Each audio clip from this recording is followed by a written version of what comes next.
Good afternoon, everyone. Welcome. My name is Jerry Bowers, and I am the Director of Public Affairs here at the MDI Biological Laboratory. We are thrilled to have everyone with us. It's nice to see so many familiar faces, but also lots of new faces. So we're really excited. We are thrilled to be with you this afternoon. Just by way of introduction for the folks that may be joining us for the first time, the MDI Biological Laboratory is a nonprofit biomedical research institution dedicated to improving human health by discovering the mechanisms that are involved in enhancing our natural ability to repair and regenerate damaged tissues and organs, and slowing the degenerative changes that occur as we age. So for more than 100 years, our iconic campus here in Salisbury Cove, Maine, has served as a gathering place for prominent scientists, for motivated young students, and engaged citizens like all of you to come together as we share new information and spark ideas and have lively discussion. And so it's in that spirit that we welcome you to our 2021 Science Cafe series. And recognizing that some of you have never had the opportunity to visit MDIBL in person, and for others it's been almost a year since you've been with us, we put together a little collage of images that we wanted to share with you quickly just to start our cafe off this evening. So I'm going to just quickly share my screen and share that with you.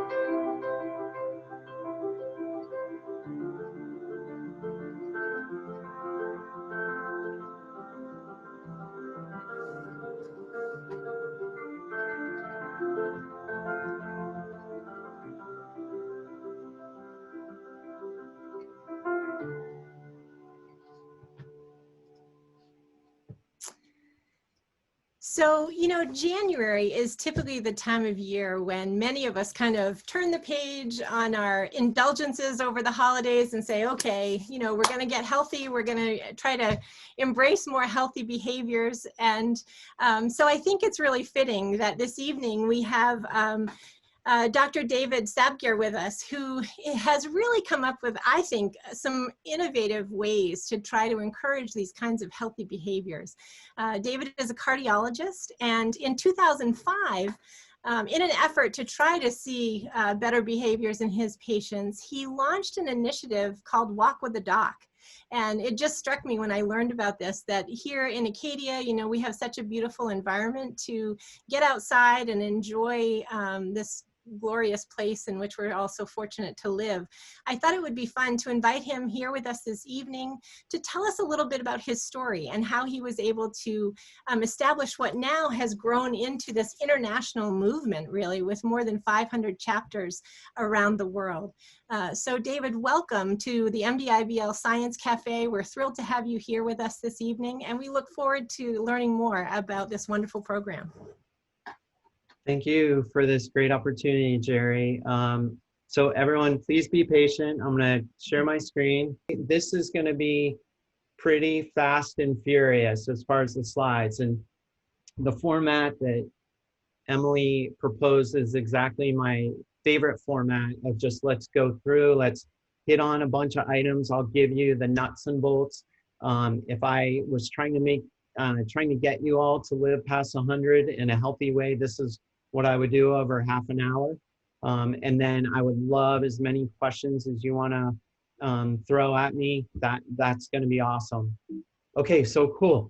I love talking about how Walk with a Doc was started.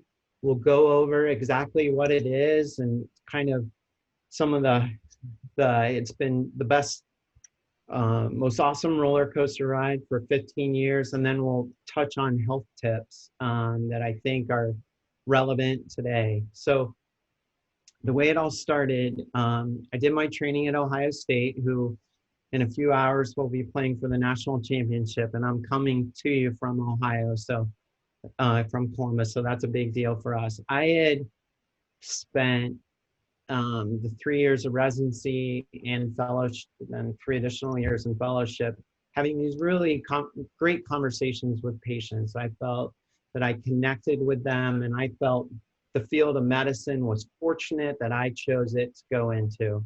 And then it turned out that I was totally ineffective at motivating my patients to be active, which we're seeing.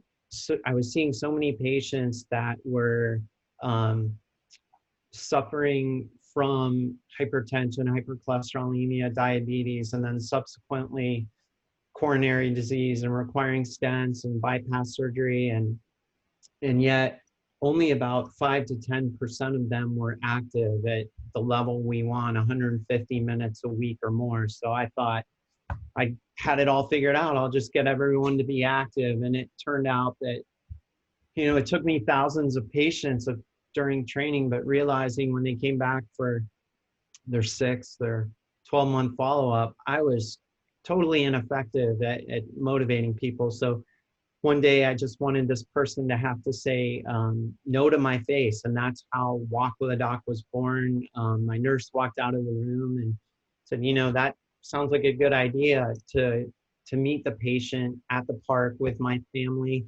And that's where the roller coaster ride took off. So here's a little video. Meet Dr. David Sabgir, a cardiologist from Columbus, Ohio. He founded Walk with a Doc, an organization dedicated to connecting healthcare providers with communities to achieve healthier lifestyles. Dr. Sabgir was frustrated that many of his patients were living sedentary lifestyles. Knowing that 7 out of the top 10 causes of death in the United States are related to sedentary lifestyles, he began searching for an effective way to motivate his patients to become more physically active. In 2005, he invited his patients and community members to join him for a walk at a local park. The success of this walk led to the development of the Walk with the Doc organization. There are now hundreds of thousands of walkers and doctors getting together around the world to promote health and wellness for all ages. Walks are held at least once a month and begin with a 3 to 5 minute presentation from a healthcare professional on a current health topic. The rest of the hour is spent enjoying a healthy walk and conversation with a doc. Walk at your own pace and distance, bring a friend, or find a new friend at this free community event. No registration required. If you want to know more, simply go to walkwithadoc.org or check us out on Facebook, Twitter, and YouTube. Come join us and take your first steps toward better health. So that was the OSU students. If you saw, my arms were really spaghetti thin, and they had spent time with me, so I started doing a little more curls after that. So our mission is inspiring communities through movement and conversation. And these are our aims. And interestingly, this was started again out of frustration and very simplistically just to get people to walk. And it turned out that the conversation part of it, the social connection, is equally or more important than getting our 30, 45 minutes that day. So yeah, we've expanded. We're fortunately now like at 570 chapters, and that's a good thing. Let's see. Okay. So in 2019, we had 8,200 events, a lot of people, and let's describe. So we ask our chapters that start to do at least 12 events a year. And if it's South Texas and they want to take July, August off, absolutely. We just want to promote the simplicity and the regularity of it. We have physicians, nurse practitioners, PAs. I would say about 98% are either MDs or DOs, and then we have other healthcare professionals. The talk at the beginning, again, it's really important for what we see that, interestingly, the first few walks we did in 2005, I wanted to do the talk at, our walks were 8:30 to 9:30. And I was doing the talk at 9:15, and it wasn't just me, it was other guest speakers. And then we found out that people were walking for 15 minutes and stopping at 8:45 and waiting for the speaker. And I thought it was because our speakers were really good, but it turns out it really probably had nothing to do with the speaker, but it was just sitting there at the picnic tables under the pavilion, talking with each other and bonding that was critical. And there's now, 15 years later, really great data supporting why that works. And we'll get into a little of that. We try, as you can tell from everything, we aim to be as simple as possible. We've found that there's so many hurdles and so many areas where you could have excuses or pitfalls. We try and take down every barrier. So these are some of the numbers that we've seen, and we've gotten a lot of these through surveys that we do every 2 years at Walk with a Doc through our newsletter. But then we've also teamed with the Robert Wood Johnson Foundation to do a more in-depth analysis. It goes without saying that I truly believe, the cliche that walking is the magic bullet, the miracle drug, and we've come up with a list. We teamed with the Cleveland Clinic and many sites up there for a number of years, and their team came up with 100 reasons. So I love it. We're just trying to blow it out of the water as far as the importance of being physically active. And this is what we've distilled it down to. Again, it started with physical activity, but we know the benefits of education and knowledge is power. Again, I would probably rework these numbers, and social connection would be, 1A, 1B along with physical activity. That data is more and more prevalent recently. The other thing that we've seen that is also very recent data, a lot of it coming out of the Earth Labs at the University of Washington, is the importance of spending time outside. There's a wonderful organization called Shift, based out of Jackson Hole, that really addresses this, focuses on it, and they're a convener that has done a lot of wonderful things with this. But now we know simplistically, like the dosage, if you will, is 120 minutes a week. Hopefully with you guys, I know a lot of you are in Maine, if not the majority, you're in arguably the ideal spot for that in the country. And you could tell me a lot more about nature than I can tell you. And the data supports everything you're experiencing. So when we started this in 2005, I had a hunch it would take, but I also thought there'd be a bucket. And there would be a lot of doctors coming in for various reasons, but I thought the hole in the bucket would be pretty big. I figured we'd, just between us, I figured we'd get 30, 40, 50 docs a year and we'd lose 20 or 30. But it turns out that doctors are staying a lot longer than we expected. Our growth really started in earnest around 2012 or 2013. And we're seeing a lot of doctors that are celebrating 7, 8, even we had some start right at the beginning celebrating their 10-year anniversary. And I think this is why we're seeing it. It's a way for me to connect, and for me and our doctors, and we've surveyed hundreds of them, are feeling the same way. We don't like those sterile white walls either, and it's breaking down that barrier. And the other thing, which AARP, we've been collaborating with, and is an incredible organization, they pointed out to me very recently, it's the purpose. So I am feeling this, and other docs are feeling more purpose from just attending this 1-hour walk either once a week or once a month than many of us do in the office. And I love being a cardiologist, but it's a different feeling of, rather than, here's 40 more Lipitor, here's the stress test. When we're connecting and making that, it really has improved my burnout tremendously, and we're hearing the same from others. I wanted to touch on a couple of these. So Amar in the left-hand corner, he was pretty sedentary. What I love about this was now he's choosing to take, since he got started and became active and enjoying the outdoors, he's taken his family to places like Acadia or Bryce or Zion or the Grand Canyon. And they've chosen those trips because they're feeling the power of the value in going for a hike, being outside, riding on the carriage paths, and that to me is incredible. Myrna talks about this being a de-stressor and her meditation, and it goes without saying in 2020, and certainly the first part of 2021, we need this. I'm a cardiologist, but in the office, since March, I've just been seeing anxiety and depression, understandably, at off the chart levels, and we need to be together, for whatever it is. We need each other, and that's been driven home. Steve in the left corner, he talks about walking with my new friends, and again, I don't mean to overdo the social connection, but that's, I think, where we're at in 2020, 21, as we're talking to groups.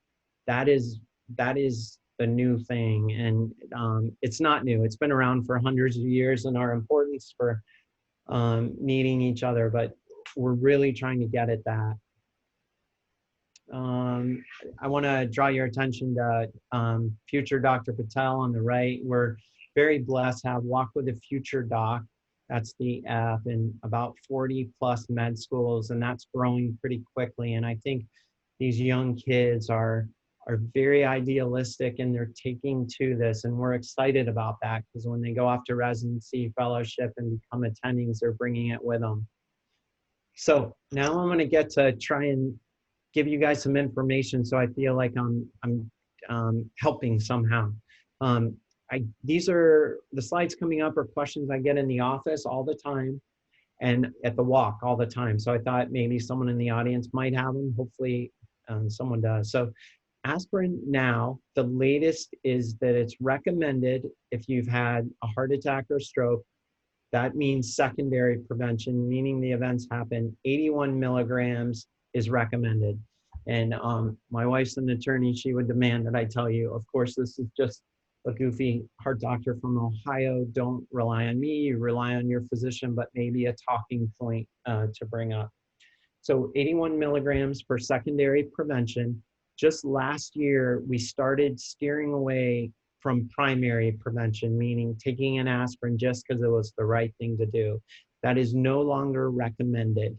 So absolutely, if you have coronary disease or had a stroke, baby aspirin. Otherwise, no. And there's really no need for a full aspirin, with rare exception. Again, fill that chat box if there are questions. Alcohol. This also made the news in early 2020. It was always, the rule in med school was 1 is better than none, 2 is better than 1, and 3 is worse than none. Now, what they're saying, last year, they've always said women 1 is the limit, and guys got to have 2, which never seemed fair to me, because we all come in different shapes and sizes and metabolism. Now, guys, it's 1. So they say if moderation is 1, and there's also a camp saying not to do it. The takeaway here for me is, if you don't drink, don't start. And if you do, and there's heart issues, the overall mortality or death rate goes down a little when you drink alcohol.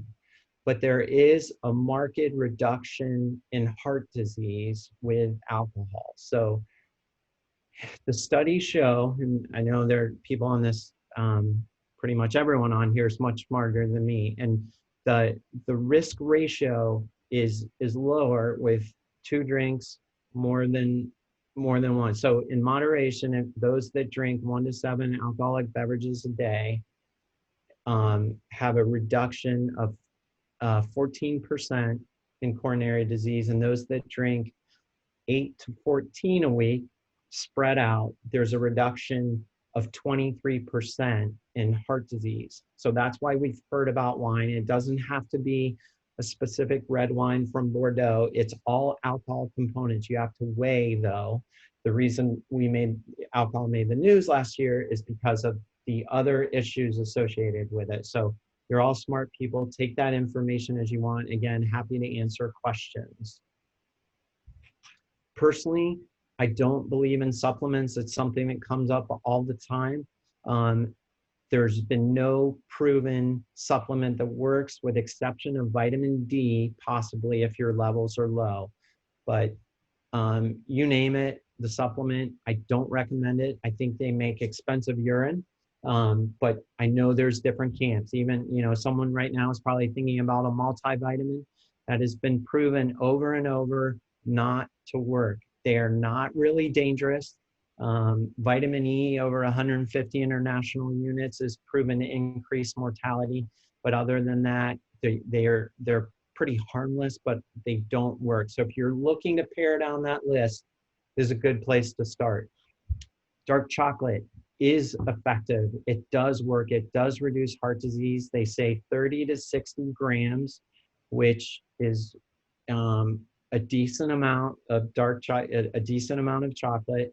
You have to weigh the calories, but there are a lot of health sites that recommend, I hesitate to say it out loud, a chocolate bar a day, dark chocolate. You have to weigh the calories, but this is a very good guilty pleasure. I think an ideal way to do it is keep some of those frozen dark chocolate squares in your freezer. It's very helpful to you. Coffee is also very positive, not the cream in here, but coffee in general is very protective against diabetes, the chromium. It's protective against dementia. It's protective against Alzheimer's. So this is I bring it up because I hear a lot of people say, I don't drink, I don't smoke, I don't drink coffee.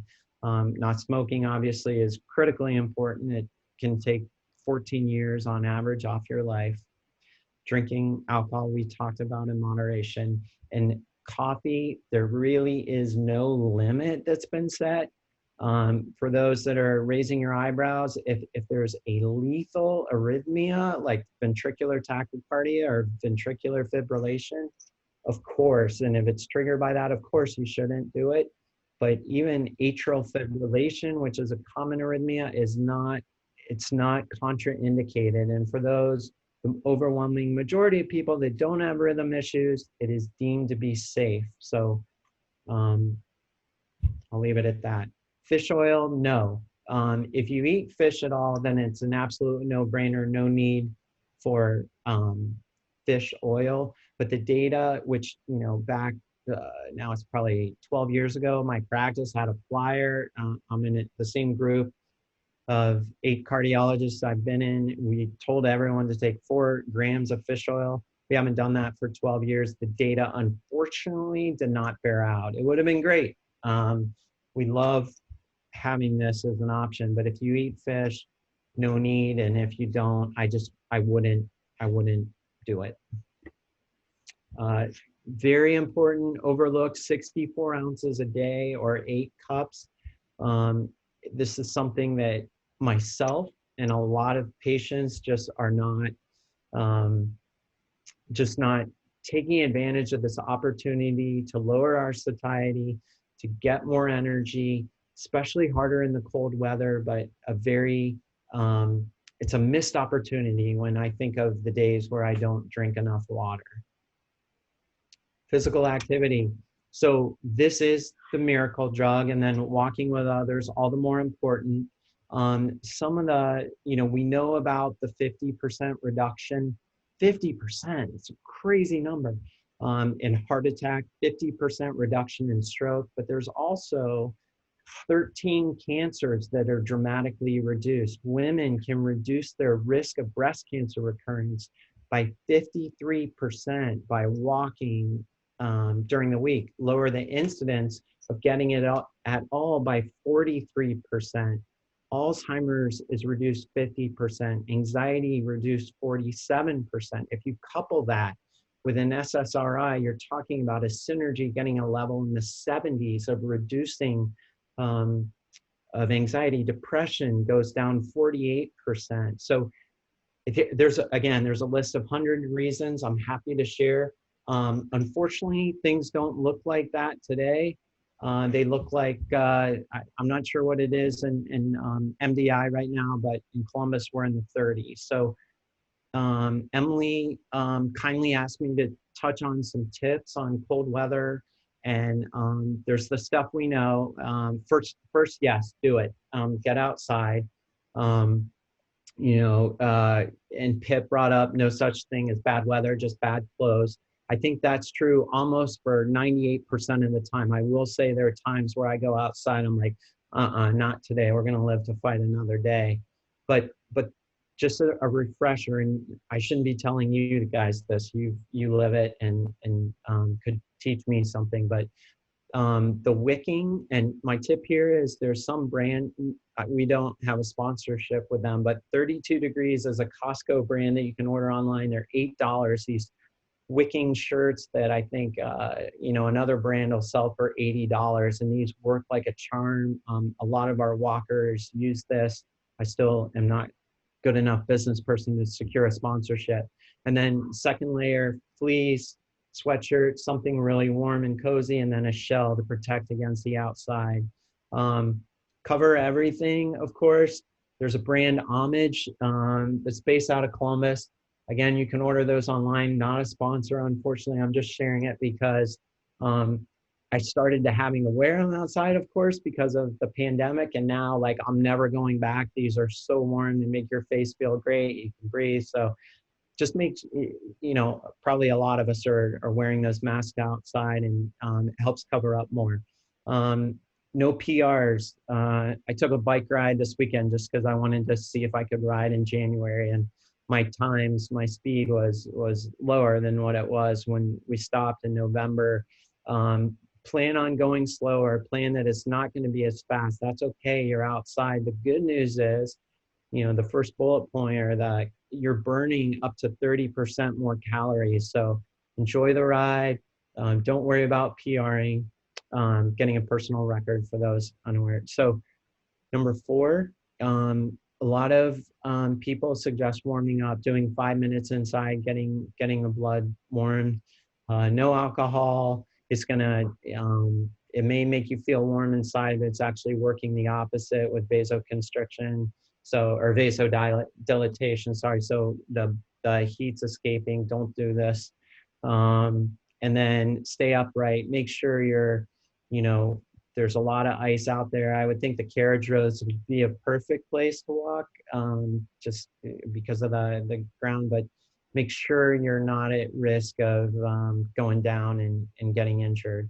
And then finally, for me, probably the most important thing is the sunlight, and nothing really matches being outside. So if you can get some of that sun, which we know to treat seasonal affective disorder, these winters can be long and really helps. Blood pressure. So bottom line here, I think it's important to check it at home. People have asked me which cuffs I recommend. Again, not a sponsor. Omron, very reliable, but my impression is there are not a lot of bad ones. As a cardiologist, I'm totally okay with the wrist or the arm. I think it's just a good idea to get perspective where you are at home. I don't worry as much about the lower number. I don't want my patients, again, simplicity, just checking it rather than making things difficult, and really shooting for 130 over 85. If you're running in the 140s, 150s, I think it can be a good idea to touch base with your doc. If you're above that, don't panic. There's plenty of time to do it, but just being aware. And again, happy to answer questions in the remainder of this. 2 very important separate categories. HDL. When I see a young person come in that needs to go to the cath lab, I can almost guarantee their HDL is going to be below 40. If yours is, it doesn't mean you have the cath lab in your future, but when we talk about family history, this to me is the biggest line that we see. If, I think family history can be overdone at times because a lot of people in the same family may smoke, they may carry excess weight, they may be sedentary, leading to other factors. But if we're talking about a true family history, HDL is a tie. So ideally, we want this greater than 40. 40 to 60 is kind of no man's land. Below 40, we want to do, we always want to do everything we can to improve that.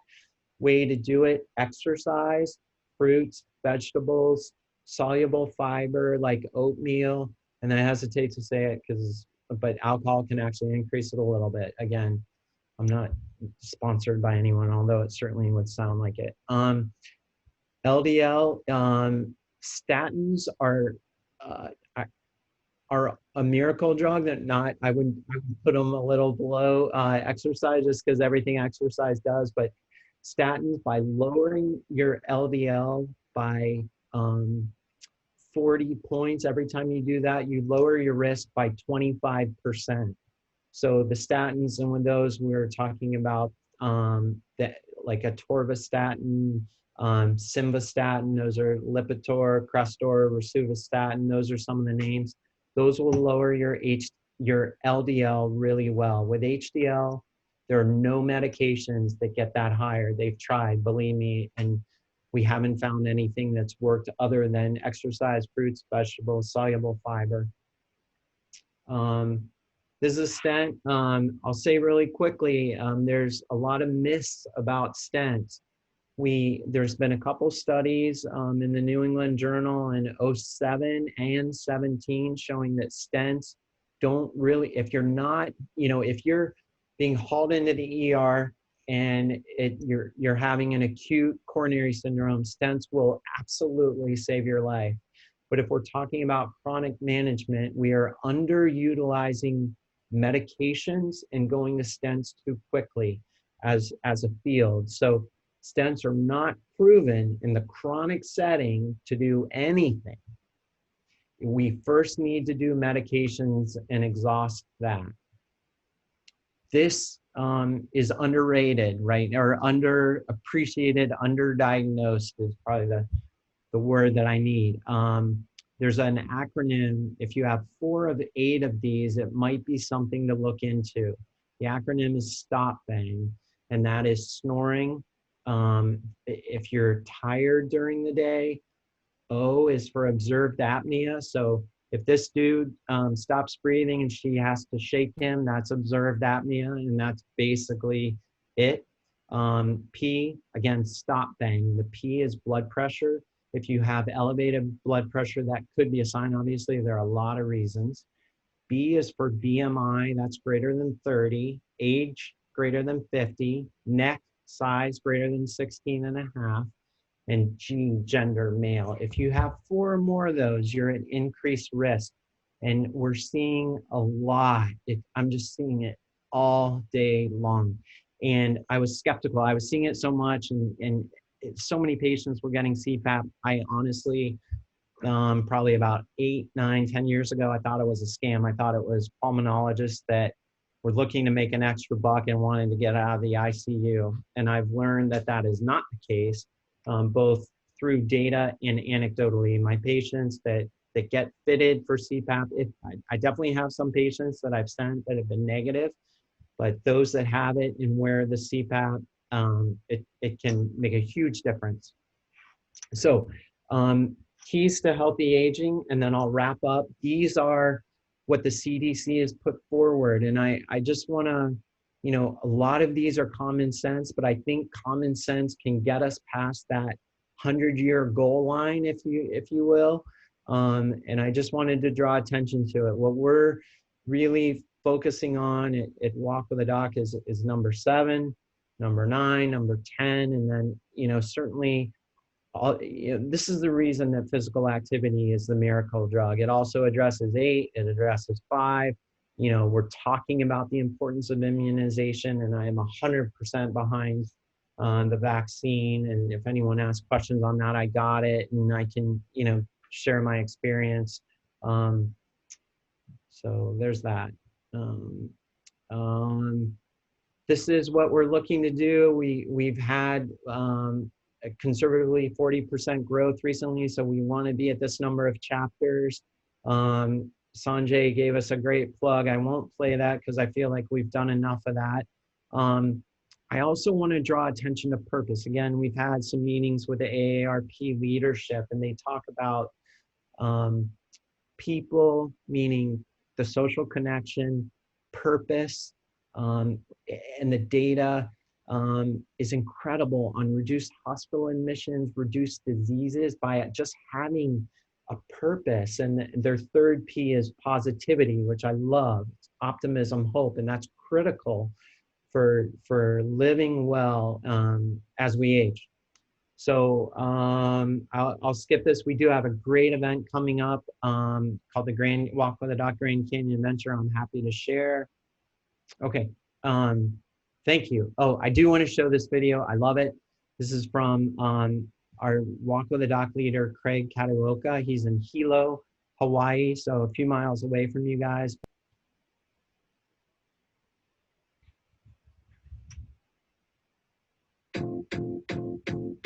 It might seem crazy what I'm about to say. Sometimes she's here, you can take a break. Hot air balloon, go to space. With the air, like I don't care, baby, by the way. Because I'm happy. Come along if you feel like a room without a roof. Because I'm happy. Come along if you feel like happiness is the truth. Because I'm happy. Come along if you know what happiness is to you. Because I'm happy. Come along if you feel like that's what you want to do.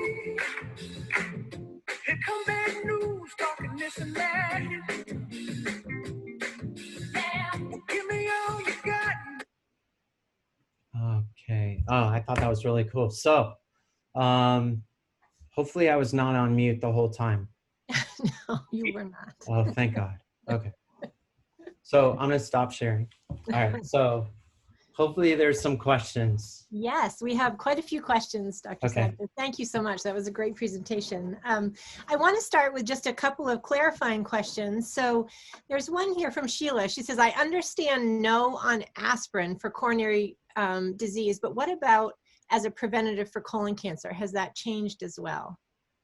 No, so first to be clear, yes on coronary disease. So if you have a diagnosis of coronary disease, baby aspirin.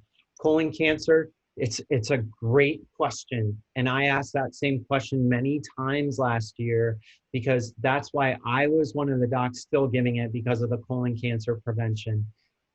What I got from GI docs and others was that the benefit was not great enough to outweigh the risk. Just like anything, it's a conversation. I have a family history of colon cancer, so I want to take it for mine, but to the masses, they say, no, it wasn't enough to continue to recommend it for primary prevention. Great question. Interesting. So a second question, could you repeat your comment about alcohol? Understanding that for cardio disease, some alcohol consumption reduces adverse outcomes. Is that correct?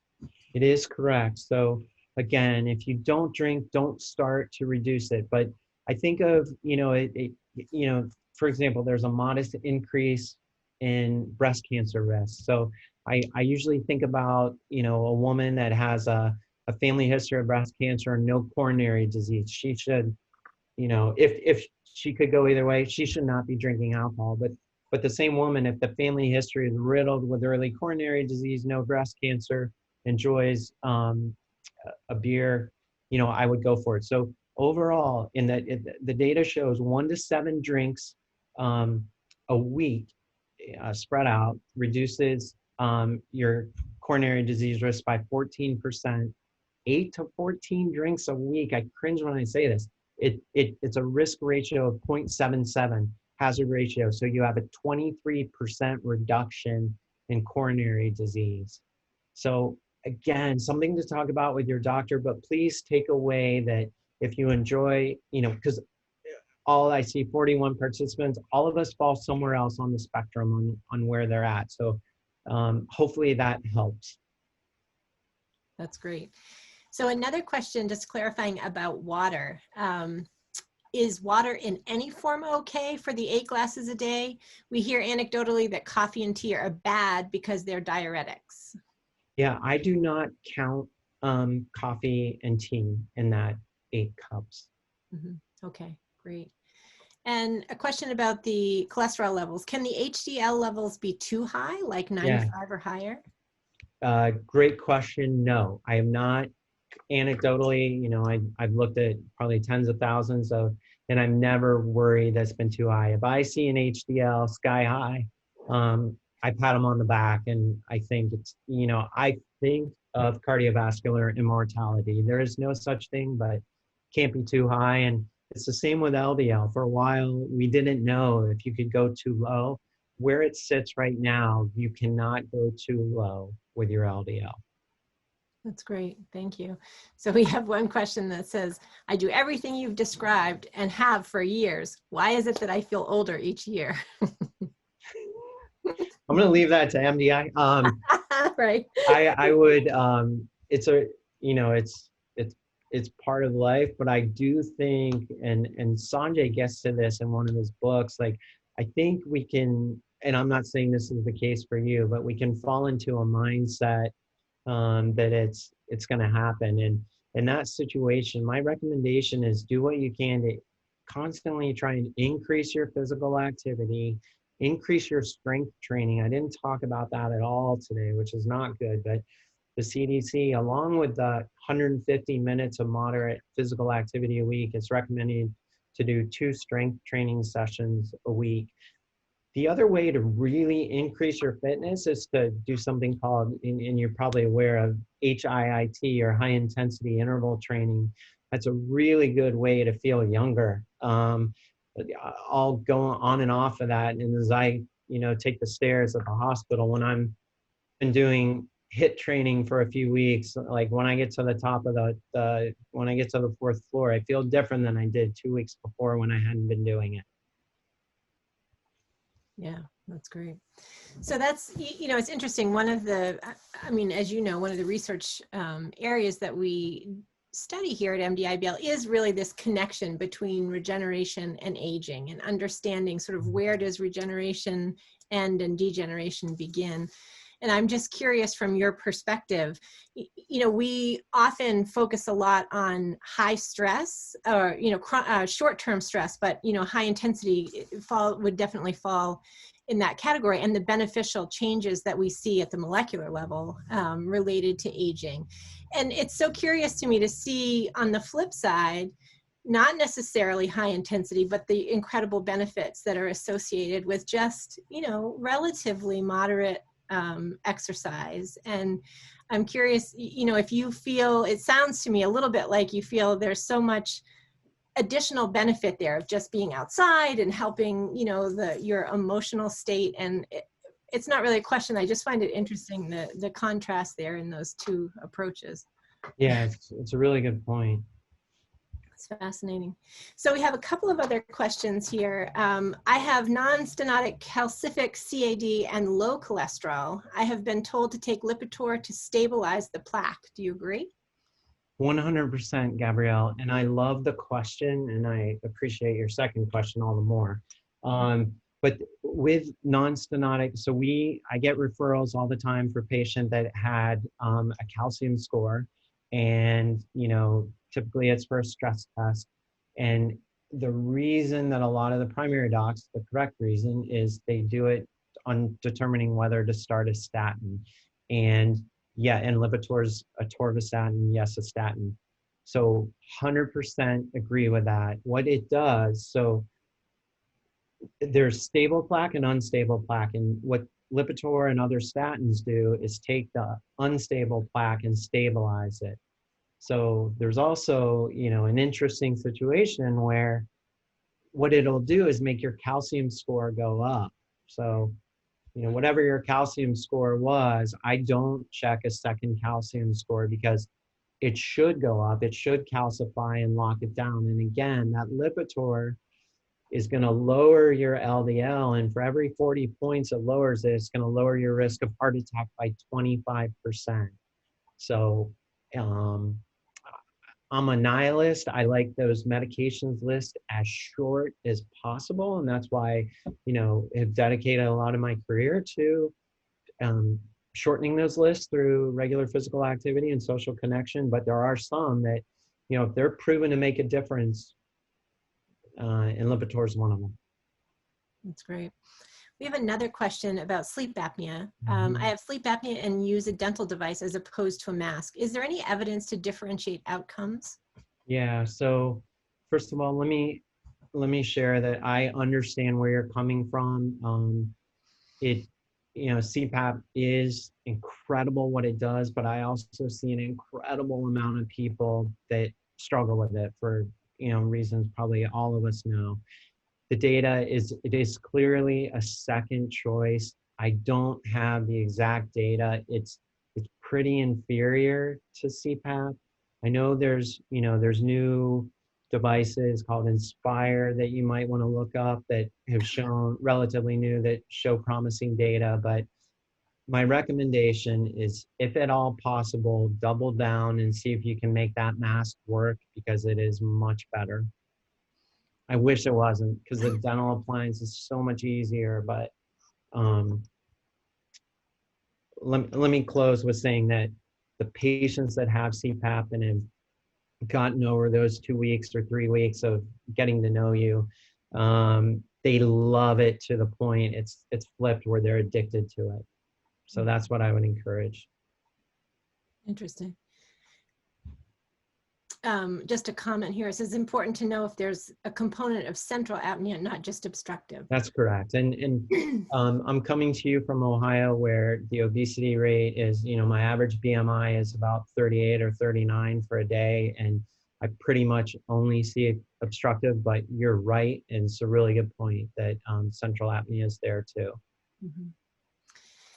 So one final question I have is how to start a local chapter of Walk with a Doc. What does that look like? Yeah, that's great. Thank you. So it's emailing us at Walk with a Doc, and we've been very fortunate to start a lot. So what I think of it as crowdsourcing, and it's been this way since we started. We've taken, we will get you all the information, soup to nuts, on everything you need to get us started. We have things, we have liability insurance, which is a necessary evil, but it works really well. I don't see any wood to knock on, so, but it's, we've been very blessed that we have waivers. We have, again, my wife is not only an attorney, but a nervous attorney. So we've got everything done really well. Again, we've had a lot of success with it. So we do that. We have a obligatory marketing and license agreement, just saying you won't get Philip Morris as a sponsor, but the global picture is that it's your baby. We know your area, the best times, your local culture, and we want to give you everything we can to get that physical activity, that social connection, that drive to be out in nature. Because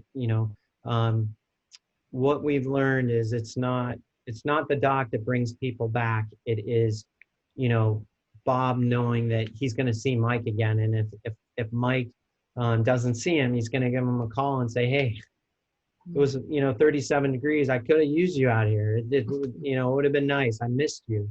So that's a huge driver, and that's the glue that caused this hockey stick growth. And the other thing I'll add, just not to dip my toes a little bit into these waters, is we've seen, there's a great book, probably a lot of you have read, Cast by Isabel Wilkerson. She talks about how the subordinate caste have shortened telomeres, and they've seen that, for a while they thought, subordinate class was just happen to have high blood pressure physiologically. Well, it turns out that chronic stress is shortening telomeres. It's playing it. That may be what we're looking at. And that has now reached into all levels, because everyone on this call probably had a really tough year. And they're also really scared, really nervous. And, so it's playing a role. So we're driving to get people together, to get people outside, to get people walking, because it's miraculous what it can do. And that's what we're trying to do everywhere. And I'll also say that we have a very robust scholarship program, because, again, a lot of starving med students, residents, and in places that may not have the resources. So we've taken money. So if that's ever an issue, we have, again, that's pretty robust. That's great. So there's one follow-up question about the Doctors of the Future walks, and just saying, sounds like there are a lot of those events. Are these run just by the students, and does the presence of a current doctor affect the popularity of the walk? Yeah, that's a great question. And the answer is no. These students are energetic, they're passionate, and I love the question about walk popularity, because that's something you can imagine we dig into. And it turns out it's the as you might imagine, it's the characteristics of the leader at that site that can create that social cohesion that drives people to want to come back. So we definitely search for likable leaders, and we're thrilled. And just by the nature of the way the program works, that's kind of who's attracted to the program. So we're starting out to be lucky. But it's a really great question. That's wonderful. David, thank you so much. This was just so much fun. A great way to really think about getting outside this winter. And I mean, certainly, as you mentioned, it's been a stressful year and doesn't seem to be ending anytime soon. So I think all of us can certainly use some an outlet like that. And it is such a beautiful area. So thank you so much for sharing this wonderful project with us. And we'll keep you posted if we get an MDI chapter. Thank you very much for having me. I'm terribly impressed by what you guys are doing. And I do have to come back. I told Emily on the call that I was too chicken to do Beehive, so I have to come back at some point. We'll count on it then, definitely. Okay. Well, thank you. And thank you all for being with us this afternoon. It was great to get back in our Science Cafe mode. We're excited about the lineup that we have this year. Next month, on February 8th, we have Dr. Liz Marnack, who is going to be giving a very timely discussion about vaccines. And I'm sure many of you have heard about the new method that this current vaccine is using with messenger RNA or mRNA. And so Liz is a former postdoc here at the MDI Biological Laboratory. She's now an assistant professor at Husson. She has a background in vaccine development. And so she is going to give us a great conversation, or have a great conversation about how this new approach to vaccines is really revolutionizing the field. So I hope you'll all plan to join us. Liz has a great social media presence. If you're interested, follow her. She's doing some great stuff out there. And so just at Liz Marnack, and I'll share that in the chat too. And we'll make sure that you get that in the follow-up. So thank you all so much for being here. It's great to see everyone, and we'll see you next month.